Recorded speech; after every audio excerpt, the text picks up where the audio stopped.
Welcome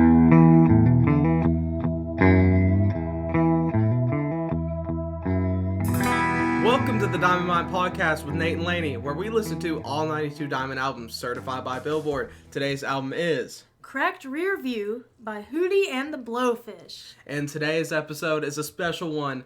As you can see, if you're a YouTube viewer, we're finally doing a face cam. We have a setup. We're not in a closet anymore. We have a table and our mic's all set up, and we have our own recording space that maybe, just maybe, we'll show you on like the Twitter or Instagram or something if you want to check that out. Shameless plug for those.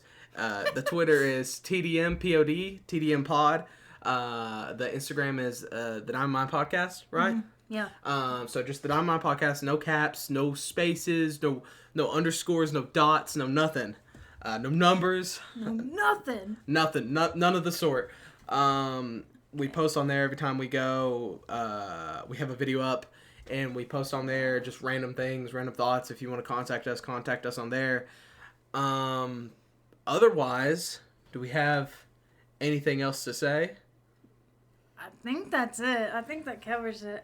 So Cracked Rear View. Hey Nate, did you know there's supposed to be a full moon tonight? Really?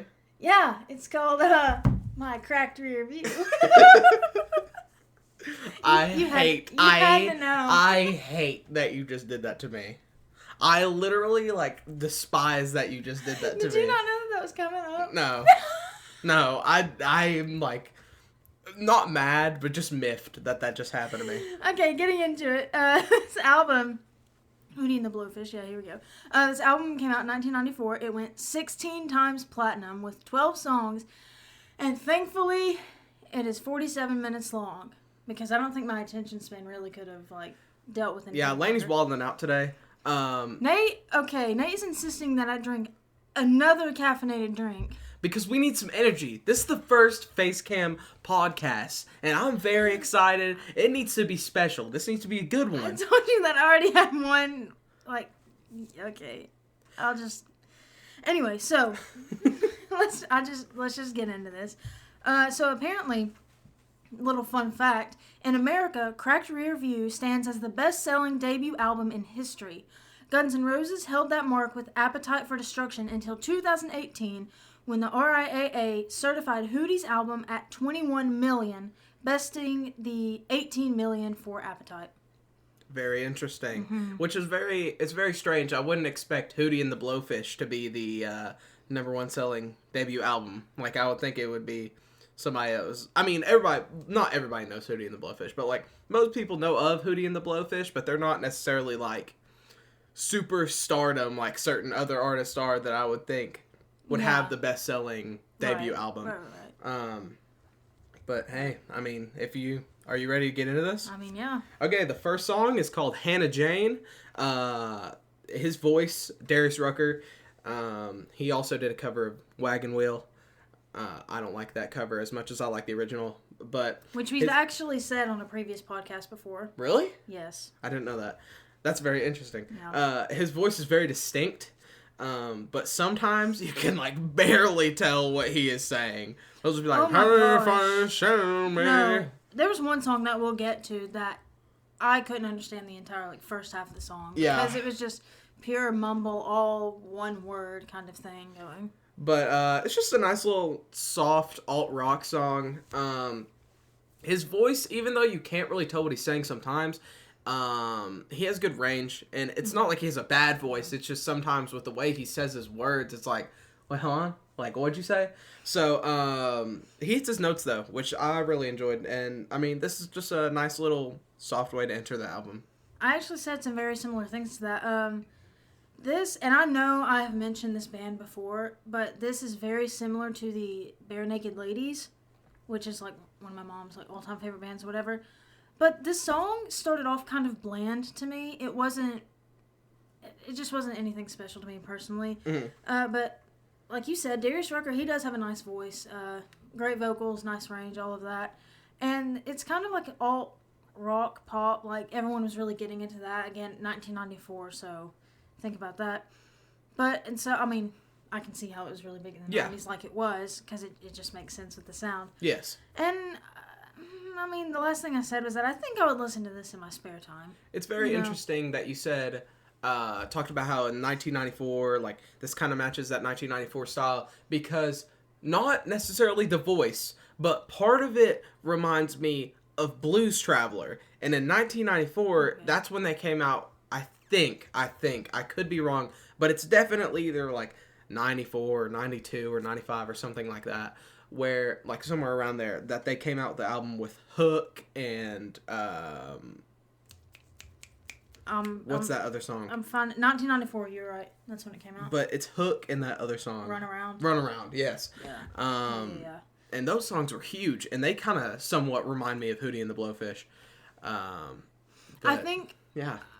I mean, obviously it's a certain, people listen to this genre of music, and not really everybody was into this. Yes. So, the similar sound, I feel like all of these bands were really wanting to hit that demographic, hit that, I guess, population or whatever that really did listen to their music, so it all does sound similar. Mm-hmm. Because there are copycats, but then there are people that also just, I don't know, they just have genuinely, that sound. Have that sound. Man, to take a little step back for a second, it does not feel real that we're not in a closet anymore, and we're, like, actually in a room with sound foam, and we have a table and a setup, and, like, how the podcast has slowly been evolving is very, very nice. Like, we started off in my mom's garage, sitting, and you would hear the water heater in the background, and just to see that now we have good lighting and a camera. They can see our face if they really want to, and, like, really experience fully what we're us sitting here and talking and not just hearing us. And I'm just like, not I guess taken aback is the best way to put it. Emotional. Not emotional, but, like, I mean, it feels like we haven't been doing this for very long, and yet we're progressing so well. I'm very excited for the future. I guess technically this is week 23. Yes. But episode 22, because I skipped a week in posting. But that was early on. It doesn't count. It was the Titanic soundtrack. I need to slowly adapt to, when I'm talking, not looking at the microphone and start looking at the camera. Well, I had to catch myself because I was looking at the monitor or whatever, and I wasn't looking at the actual lens. And I was like, okay, whatever. We'll get better, hopefully. Yeah, it'll progress. And if you're listening on Spotify and you want to see our lovely setup, head over to the YouTube at The Diamond Mine. I realized I forgot to shout that one out. So come on, we have listeners. We don't have viewers. No, but also, you might not be able to find it on YouTube. Yeah, you might have to scour a little bit. So here's what you do. You look up The Diamond Mine, Kenny G. All circles back to Kenny G. All Kenneth Gorlick? It's our namesake. Woo! But yeah, it'll pop up. You'll see the cheap little logo I made. It's fine. It'll be upgraded eventually. The next song, though, if you're cool with that, is called Hold My Hand. And, okay, Darius. I know I've sang that before on this podcast, so we haven't even covered the Beatles. But I really wasn't sure what to say with these first couple, like, literally couple songs. It's just a basic soft rock song.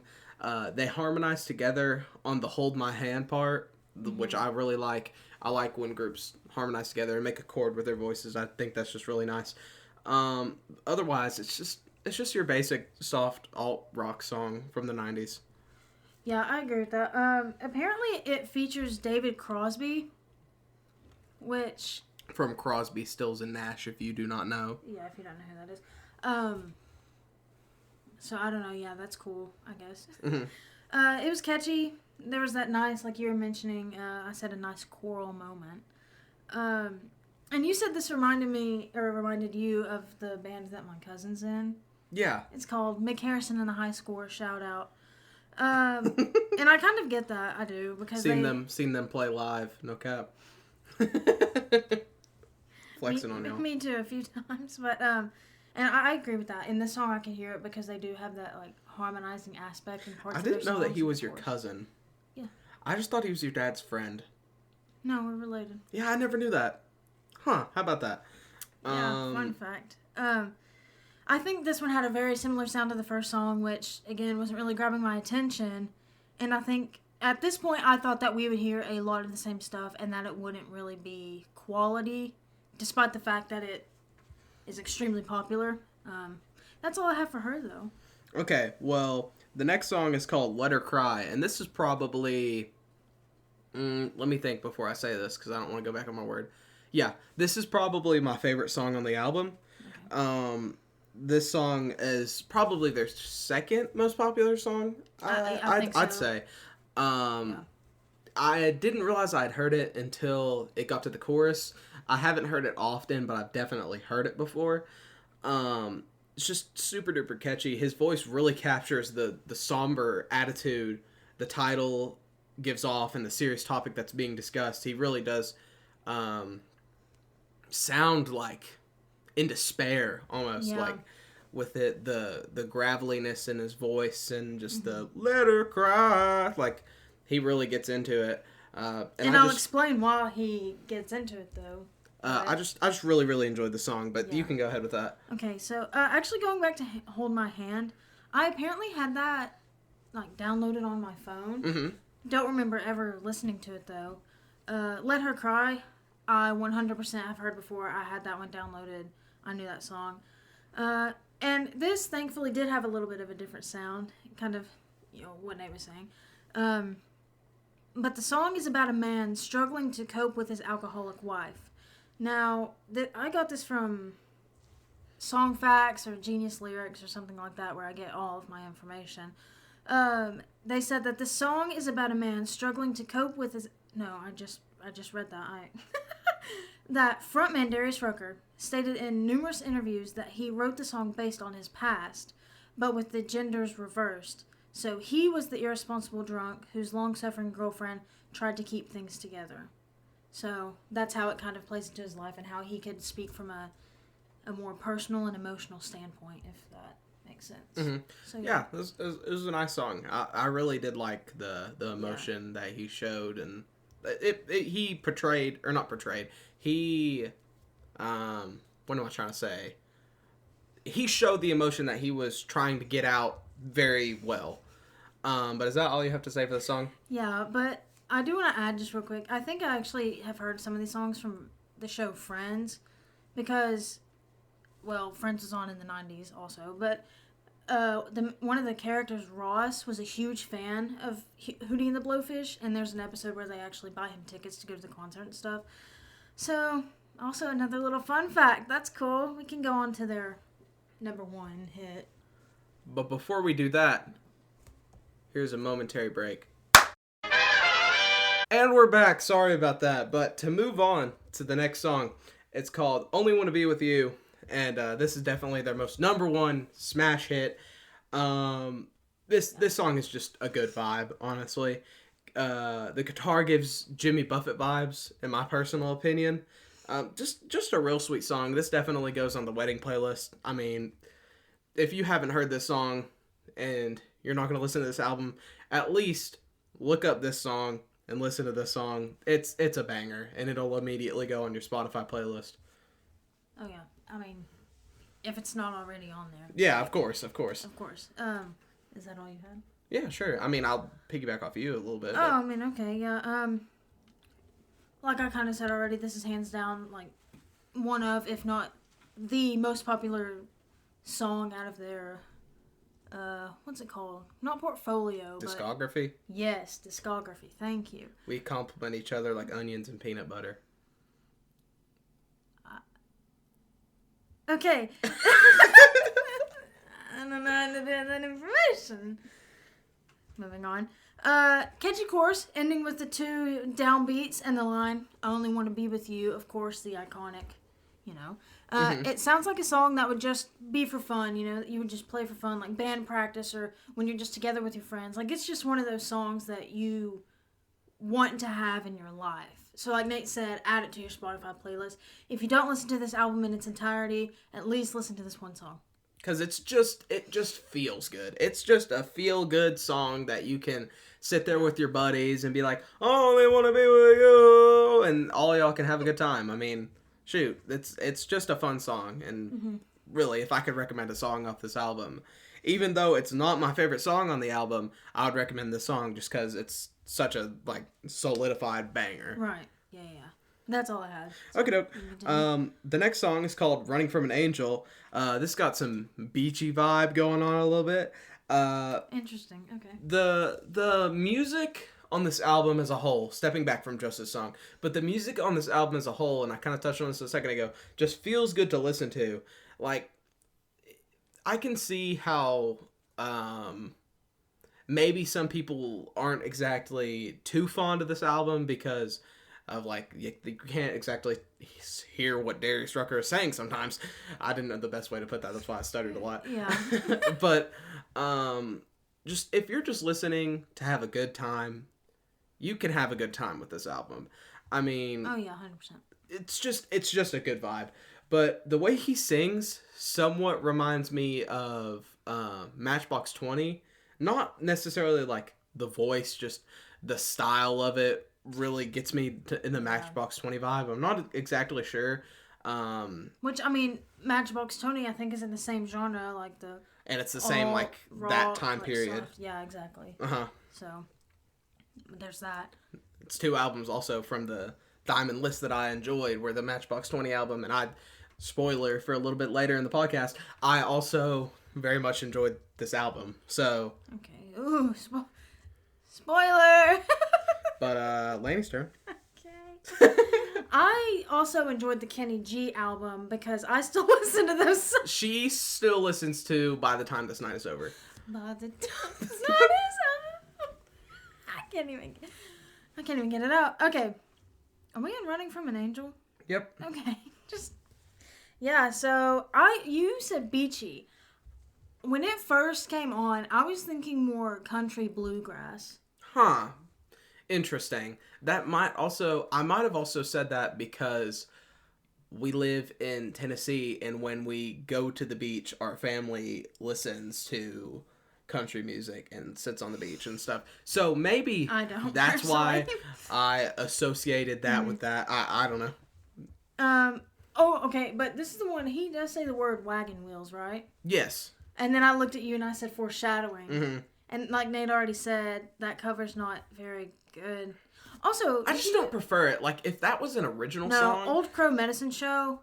They hit the vibe on that. But if Darius Rucker had originally made that song, I think that I could enjoy it. It's just it doesn't compare to Old Crow Medicine Show's version. Actually, it's based off of lyrics that Bob Dylan wrote. And then Old Crow Medicine Show finished the lyrics. However, when they say he's headed west from the Cumberland Gap to Johnson City, Tennessee, if you look at the map, it's wrong. Huh. Like, is Johnson City east of Cumberland Gap? Yeah. That's very interesting. Yeah, I know. Huh. But finishing up this song, I actually did like this one. I thought it was catchy, but not solely because of the lyrics. Mm-hmm. It just... I think this song is also worth listening to. I actually did really like this one.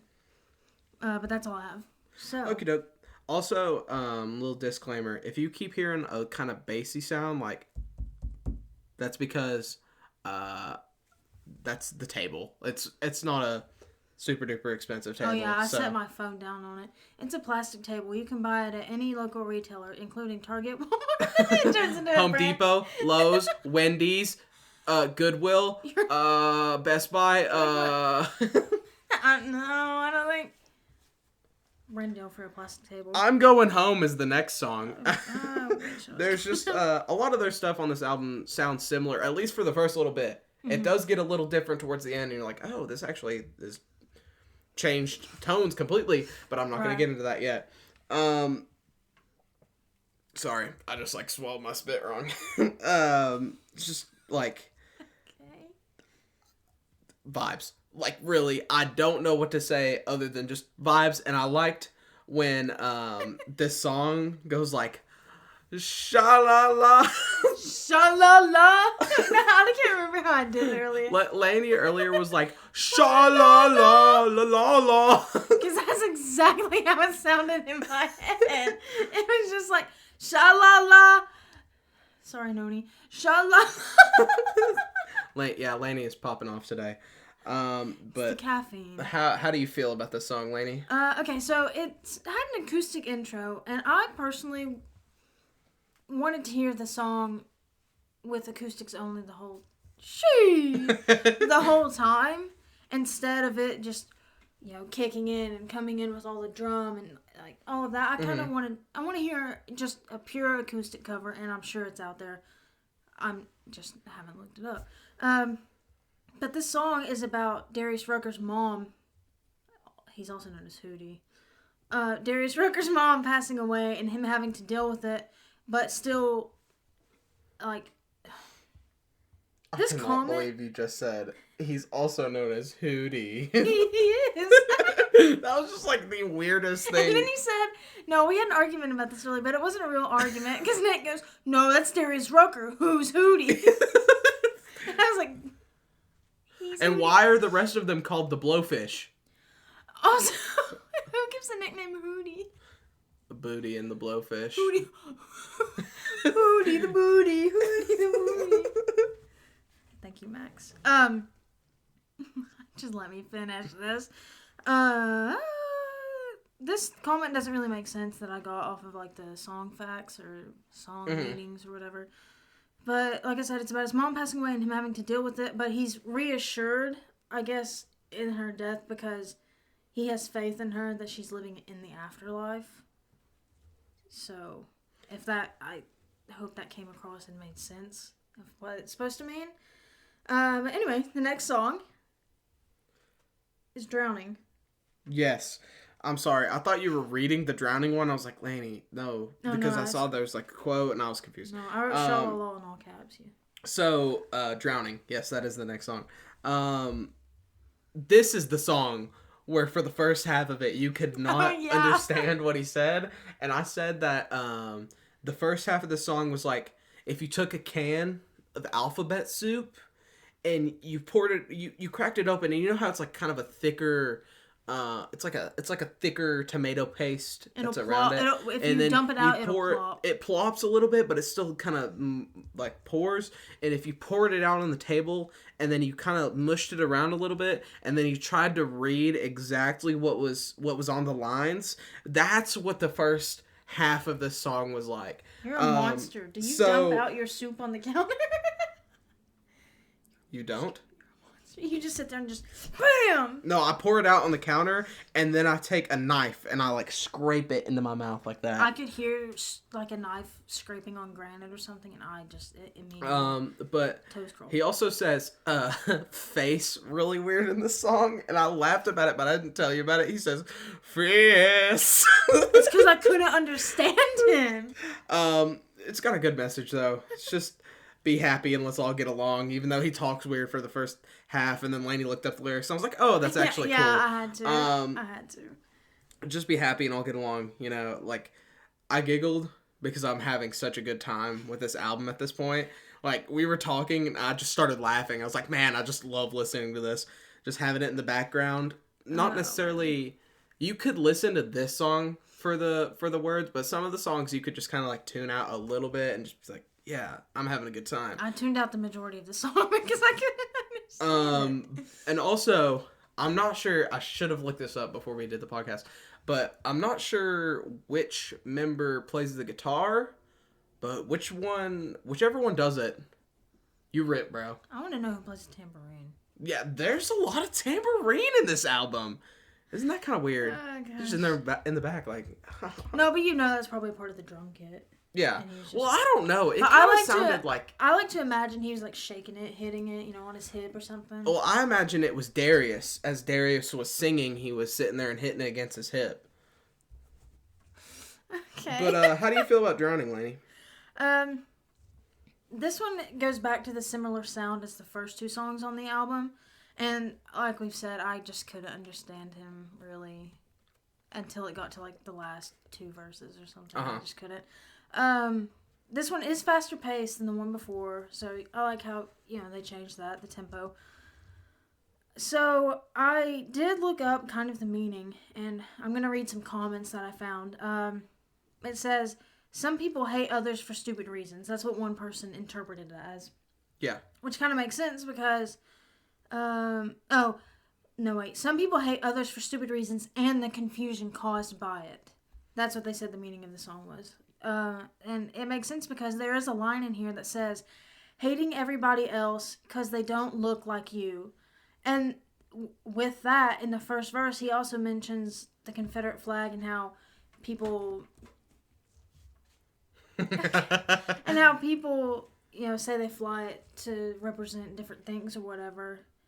So I think this message can also be about just, like, racism, exclusion because of certain things. And again, like this person said, for, like, stupid reasons. Yeah. So, yeah, I get that. Do you have any more in that sparkling ice caffeine? Yeah. Can I have a sip? Sure. Today's episode is not sponsored by Sparkling Ice plus caffeine, but the best flavor is that one, the strawberry citrus.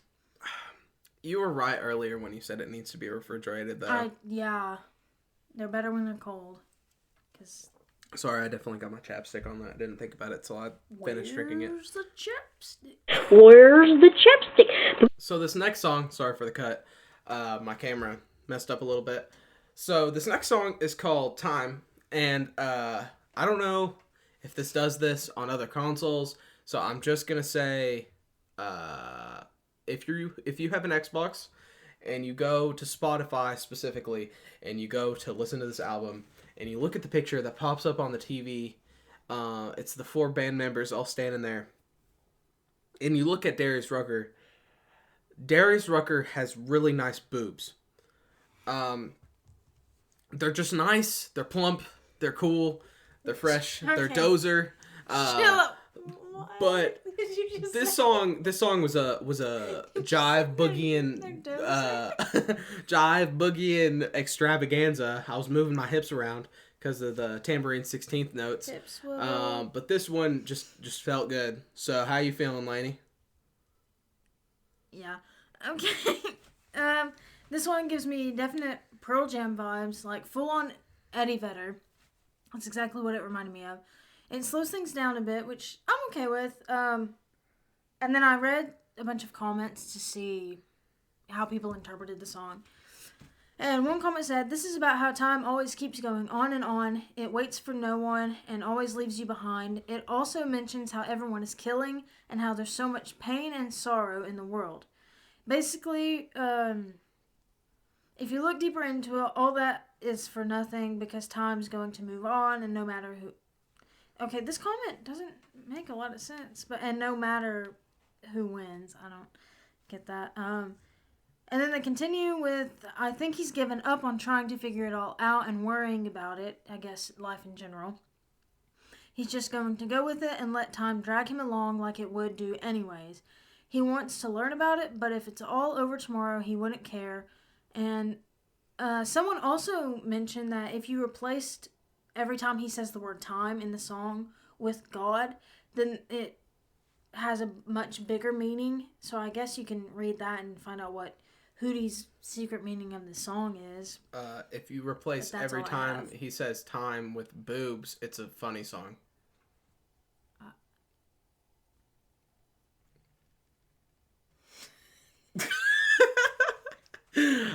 For those of you that watched on the YouTube, the chapstick? You just got a funny little piece of something. That kind of stuff happens all the time. That it's a shame that y'all couldn't see that whenever we would do stupid stuff in the closet. We've had funnier episodes than this one. Yes, we've had way funny, like visually funny episodes. I can smell the heat coming from those lights, I think. It smells hot in here. I'm sweating. Yeah, it is a little warm in here. Those lights are hot, and it just gets hot in this room. Good thing we only have a few more songs. Yeah. But the next song is called "Look Away." Don't look at me. If you get that reference, comment down below. It sounded like on this song he sang just a beat too early, and the band just kind of rolled with it.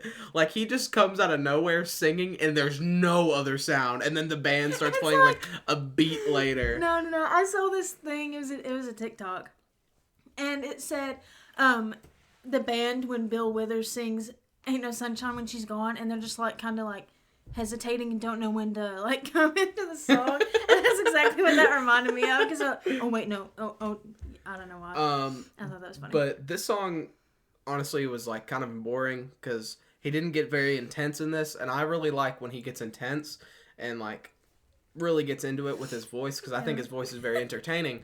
But Snoop Dogg just posted on Instagram if anyone wanted to know. well, it would have been like 2 days old by now. Okay, go look at Snoop Dogg's Instagram. From 2 days ago. Turn on post notifications. But it doesn't get very much it doesn't get intense very much more. No. It doesn't get intense anymore throughout the album, which is fine. Other than this song, I just didn't like this song. But yeah, I'll let you go ahead and take the floor if you have anything to say about this. This song, I said I could poop very violently too. I forgot that this was the one. I forgot that this was the one. Because as soon as it started, I said that. And I was like, oh no. I said I could crack the toilet bowl. I'm so sorry. That's really crude. Just... Yeah, I looked at you and I like yelled it. I was like, I could poop violently to this song. It's funnier in the moment. No, it's funny right now. With that being said, this one wasn't my favorite, if you couldn't tell. However, the song meaning, it's about sacrifice. I, again, read comments and interpretations, so take it how you will. So it says, the woman in his life is sacrificing her happiness for his sake. It seems to suggest she believes something terrible will happen if they stay together. And then somebody else commented, I think it's a racial thing. The dad doesn't want her dating not a white person. I mean, that's basically what it is. And of course he has, and this is in quotes because it's a lyric, seen this once before because he's always been back. And then apparently someone said, Look Away, the name of this song, invokes the chorus of Dixie, which is another song. Huh, how about that? I didn't know that connection. Didn't really read that connection until just now, so. How about that? Yeah. The next song. The next song is called Not Even the Trees. This one is much more somber. And at the time, I wasn't sure if I liked that from Darius. I didn't really... because the whole entire time, I liked when he was getting into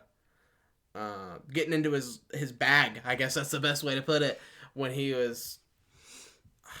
I don't know how to describe it. He stays like an octave low this whole song. He never gets super intense and raspy with his voice. Well, like his voice is always raspy, but not like super duper into it. And I wasn't sure if I liked that at the time, but now that I've like taken a step back and reflected on the song, now I can kind of say that I did like it. But I'm sorry, I just read something I wrote on the last song. You'd hear this in like a solid brick bar in like a little quaint downtown. Like this is that kind of song. Like it's not too heavy, and it can just be played in the background, and people can just listen to it. You should go to the corner lounge. Yes. The corner lounge. I know exactly what you... Yeah. Mm-hmm. No, I get it. But how do you feel? So this one also is a very touchy subject, which I think is why he really gets into it. And I actually really did like this song. But it's about the loss of his mother again.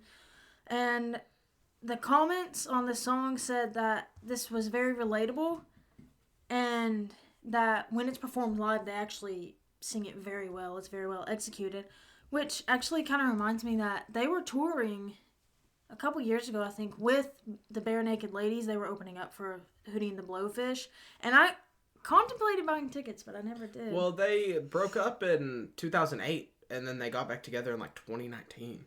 Yeah, because Darius went solo and did his wagon wheel, whatever. And made so much money. There's one other song that he performed that was all over the radio, and I hated the song. I can't remember what it was. Look it up real quick. So yeah, it's kind of funny that I said they sound like Bare Naked Ladies, like they have similar sounds, and then they went touring together. It was before COVID. It might have been when I was in high school, for being honest. But yeah, I like the song a lot. When was the song out, do you think? What song? The song by Darius Rucker that wasn't Wagon Wheel that he would perform all the I can time. just look it up real quick. Um. Because Apple Music just shows like your... Oh, word. I'm not gonna lie to you guys. He released a new single called My Masterpiece, March 12th, 2012. Was it for the first time? Oh, I can't remember now. I thought it was something... Well... No, it was American Honey. Oh, yeah, I do song. remember that one. That song. I hated that song. I'm not gonna lie, this is a little confession. I didn't know that Darius Rucker was Hootie in the Blowfish for a long time. Like, an embarrassingly long time. I'm talking, like, probably a year ago. Maybe less. Oh, that's recent. Yes. That's super recent. I knew Darius Rucker from Wagon Wheel. See, when Wagon Wheel came on the radio, my mom was like, yeah, that's Hootie. And I was like, oh. I knew Hootie in the Blowfish, and I knew Darius Rucker. You didn't know I just never pieced it together. It's interesting that that's what, like, his background, like, that's what his success is really from. And then he went solo with, like, country music, or tried to be country. Well, he does somewhat have that, like, not country but maybe pop. like a little twang to him, I will guess. read a description that Apple Music provided at the very end to sum it up. Of the album or of Darius Rucker? Of the album, and it perfectly describes, like, what we're trying to say, basically. You can take a sip of that if you want. I didn't even drink it. Next song. Well, the next song, which is technically the last listed song, which makes sense. It's called Goodbye, which is a very fitting name for the last song on the album. It's got piano and organ instead of like guitar and tambourine, which I was like, this is very interesting. Also violin. I heard some strings in the beginning too, which made it. I'll get into that. You can continue. I just thought I heard it and I was like, this is very interesting. This is a very interesting change of pace with this song. And he just wants things to like work out so bad, and it's just a very emotional sounding song. And if I was sad, this could be a tearjerker. Like I could probably shed a couple tears to this song. This one, especially after this whole album of tambourine smacking against your hip and guitar and just maybe not the most wholesome of topics, but at least the sound sounded wholesome most of the time. But this is just like, it felt brooding and gloomy, and like, I mean, it was brooding and gloomy. Like, I mean, you basically described it. A lot of people have said that this is one of the saddest songs they have ever heard, and I think that Hootie and the Blowfish hit a lot of very real and raw emotions with this song, and their sound, they do it in general. They hit a lot of, I guess, like kind of real topics and have those emotions, but their specific sound can either mask that and kind of, you just, look past it, whatever, don't really notice it, or it can enhance it. And this song really brings that out because of the piano and the strings, and so it made the song like even more. Yeah, this song was a very, very emotional song. Like, people said it's also horrible after breakups. So I'm sure. I'm so sure, because he's just talking about how he wants it to work out so bad, and it just doesn't. It just can't. I mean, it's called Goodbye, so yeah, I guess that. Yeah, I couldn't imagine that. Rough. But the next song, if you're cool with this, is a hidden bonus track. It's only like 50-something, 52 seconds maybe. 53. It's one off. It's called.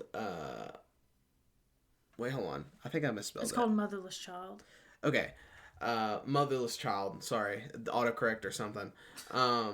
Darius just sings that he feels like a motherless child over and over with no background, like no guitar, no drums. It was just like anything. A sound bite, basically. He was probably just like in the studio just singing, and they kept it. Yeah. And it really gives the album a depressing, like, somber end to this album that's been mostly full, probably like 80 to 85% full of a lot of energy and really upbeat sounding songs. And it just ends with this motherless child, like, hold on, I'll read you the exact words.